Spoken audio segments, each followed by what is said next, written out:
Hi, this is Steve Rowe from Rowe Productions, Mortification and Rowe Vision, here to answer the question of the week this week. It is the 2nd of September 2011 and we've just started spring here, which is my favourite season. So the birds are singing and the flowers are out, which is good. Most other parts of the world are in autumn, what we call autumn, but you guys call fall. And you're going from fall into winter and we're going from spring into summer, so it's starting to get warm here. And just as a side note, it was my wife Kate's 40th birthday yesterday. Happy birthday, Kate. And you still look 21 even though you're 40. And this week's question comes from John Clauser. And John's question is, what would be the most dramatic salvation story you have ever heard or been a part of, or came about to glorify God through Mortification or Rowe Vision, or anything to do with Rowe Productions? What's interesting, there's so many people that have sent testimonies, and so many testimonies we've seen personally with people who have even come to faith through Christ with us not even being there. One of the most memorable ones was way back in 1987 when I had just started Light Force, well, the metal version of Light Force, and Steve Johnson, the singer, and I had just been packing up after the show, and a guy called Mark, young guy called Mark, came up to us. He said that was really good, and we said, oh great, glad you enjoyed it. And you know, what did you think of the message? He goes, oh yeah, interesting message. And we said, are you a Christian? And he said, no, I'm not a Christian. And he goes, but I've always been interested in the Christian faith. And so we said to Mark, we said, would you like us to lead you in a prayer to faith in Jesus? And he said yes. So I thought, oh, this was fantastic.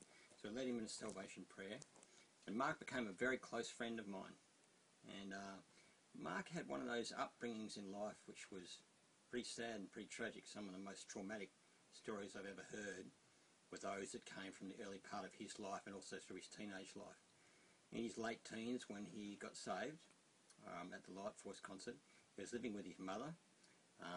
His mother had separated from his father, who'd been abusive to the whole family, and his mother was pretty lost in a lot of ways with alcoholism and things, but she'd inherited a large sum of money from her husband, and Mark had access to that. And because of Mark's situation, he wasn't working, so in the mornings Mark would get up and he would go down to the shops and buy some lunch every day and buy himself a record.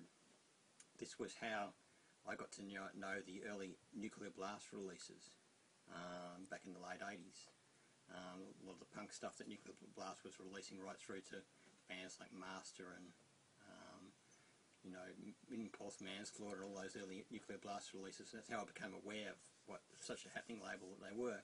It just so happened that I was working reasonably nearby to his house, so each lunchtime I would take my lunch over to Mark's place, and most of the time I would meet him on the way back from the stock store, where he'd buy his lunch and also buy himself a record pretty much every day, 5 days a week. And we'd go back and we'd sit in his room and we'd listen to all these fantastic 12-inch vinyl releases from 87, 88, 89, that period. We became very, very good friends. And I saw Mark getting involved in the church and also getting involved and interested in Christian metal and what Light Force was doing. And Mark came along to, I think it was the very first Light Force concert that we played at Bell Street Rock, which was the only metal venue here for the big metal bands in 1987. And we won a concert there from winning the Battle of the Bands. Here in Melbourne, we won the Melbourne Hard Rock Heavy Metal Battle of the Bands in 1987. And there was someone harassing me from stage because, you know, just at the end of our set I said, well, you know, this is the first time we've played. You might realise from the lyrics that we're a Christian band. If anyone is interested in talking about what we believe in, come and talk to me. Anyway, so some big guy was hassling me out and, you know, having a go at me for my Christian faith. And so, lo and behold, I didn't know this.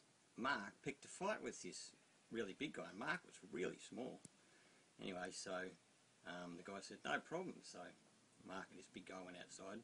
Mark got this beer bottle, smashed it against the brick wall of the hotel, cut his stomach open, held it up to the guy and said, come on! And Mark told me the story later. I said, what are you doing? He goes, well, the guy was, you know, being rude to your Christianity. I go, Mark, you can't cut yourself up like that. He goes, oh, I was just looking after you. So we sort of went through a number of these sort of issues, you know. Sometimes in rehearsal, we would go into the bathroom and find Mark had slashed his wrists and things. We saw him go on a great journey of Christianity. I haven't seen him for a number of years now. He ended up playing in a Christian grindcore band and being part of a church and getting married, and actually with no education going to university to study philosophy. And so it's amazing how God can turn a life around.